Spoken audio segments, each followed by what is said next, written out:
नमस्कार दोस्तों, कैसे हैं आप सब। आशा करता हूँ सब ठीक हों। दोस्तों, आज की जो कहानी है वो बेहद डरावनी है और इसे सुनकर आपकी रूह कांप जाएंगी। तो बिना किसी देरी के आज की कहानी को शुरू करते हैं। ये बात उन दिनों की है जब मैं 9th क्लास में पढ़ता था। तब मेरी उम्र मात्र 14 साल थी। उस समय मैं अपनी फैमिली के साथ रहता था। मेरी फैमिली में मम्मी पापा और मेरी छोटी बहन भी थी। मेरे पापा की गवर्नमेंट जॉब थी, इसलिए हमें सरकारी क्वार्टर में रहना पड़ता था। जब मेरे पापा का प्रमोशन हुआ था तब हमने उस कॉलोनी में से एक बड़ा सा फ्लैट ले लिया। उसके बाद हम नए फ्लैट में शिफ्ट हो गए। मैं बहुत ही खुश था क्योंकि मैं सोच रहा था कि मैं अपना एक अलग कमरा ले लूँगा। पता नहीं क्यों, जिस दिन से हम उस घर में रहने के लिए गए थे तब से मुझे उस घर में अजीबोगरीब बेचैनी महसूस हो रही थी। उस घर में मुझे देर रात तक सोने की आदत थी क्योंकि हमारा टीवी चैनल वाला हर रात को नई फिल्म दिखाता था और मेरे मम्मी पापा और बहन दूसरे कमरे में जल्दी सो जाते थे। शुरू में तो सब कुछ ठीक था, लेकिन अचानक मुझे एक रात को जब मैं अपने बेड पर बैठकर मूवी देख रहा था तो अचानक मुझे रूम से बाहर से किसी की आवाज़ सुनाई दी। मुझे लगा कि मम्मी यहाँ पानी पीने के लिए उठी होंगी। मैंने ज़्यादा ध्यान नहीं दिया, लेकिन हाँ, मैंने टीवी की आवाज़ थोड़ा धीमा कर दिया और 4-5 मिनट बाद फिर से वही आवाज़ आने लगी। वो आवाज़ किसी औरत के चलने की थी। उसके पायल की आवाज़ आती थी, जैसे कि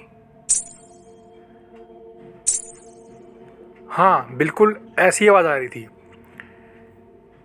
मैंने टीवी का आवाज़ बिल्कुल बंद कर दिया, लेकिन बाहर से वही आवाज़ आ रही थी। यह सुनकर मेरा शरीर कांपने लगा और मेरे रोंगटे भी खड़े हो गए। आज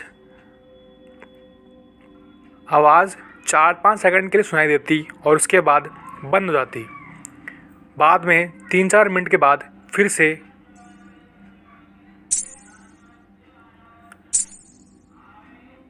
जैसे कि कोई भारी पायल पहनकर चल रहा हो।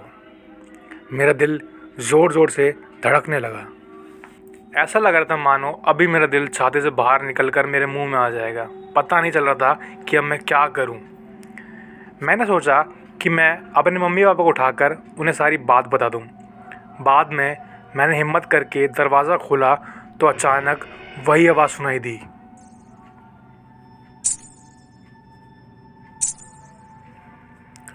उस समय वही आवाज़ बिल्कुल मेरे सामने से आ रही थी। ऐसा लग रहा था कोई औरत मेरे सामने चलकर आ रही हो, लेकिन सिर्फ आवाज़ ही आ रही थी। सामने कोई भी नहीं दिख रहा था और आवाज़ भी बिल्कुल साफ साफ सुनाई दे रही थी, छन छन छन। मैंने मम्मी पापा को जगा दिया और सारी बात उनको बताई। मेरे माँ पापा इस बात को मानने के लिए बिल्कुल भी तैयार नहीं थे। वैसे भी वह सब पूरी नींद में ही थे। किसी ने मेरी बात पर ध्यान नहीं दिया। मैं अपनी मम्मी पापा के साथ उस कमरे में सो गया। ऐसे ही 3-4 दिन निकलने के बाद एक रात फिर से वही आवाज़ सुनाई देने लगी। बाद में मुझे उस आवाज़ की आदत पड़ गई। आवाज़ आने का कोई समय पता नहीं था। कभी या तो आवाज़ 10 बजे या फिर 10:30 बजे भी आती, परंतु एक बात जो पक्की थी कि आवाज़ सिर्फ मुझे सुनाई दे रही थी और किसी को नहीं। कभी कभी मुझे आवाज़ से तो बहुत ही ज़्यादा डर लगता था। 8-9 महीने के बाद हमें एक नया फ्लैट मिल गया। हम वहाँ शिफ्ट हो गए। जिस फ्लैट में हम पहले रहते थे उस फ्लैट पर नए लोग आकर रहने लग गए थे। वे हमारे जान पहचान के लोग थे। उनका बेटा मेरा बहुत अच्छा दोस्त था और उनकी फैमिली काफ़ी बड़ी थी। एक दिन वह अंकल हमारे घर पर आए और उन्होंने पूछा, क्या आपको भी कई बार वहाँ पे आवाज़ें सुनाई देती हैं? बस यही बात सुनकर मुझे पूरा यकीन हो गया कि वो मेरा कोई वहम नहीं था। उस अंकल के पूरे परिवार को वही आवाज़ सुनाई दी। आखिर में मेरे मम्मी पापा को यकीन हो गया कि मैं झूठ नहीं बोल रहा था। बाद में उन लोगों ने घर में पूजा पाठ करवाया।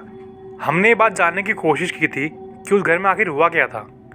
तब जाकर पता चला कि उस घर में एक नहीं बल्कि 6 आत्माएं रह रही थी।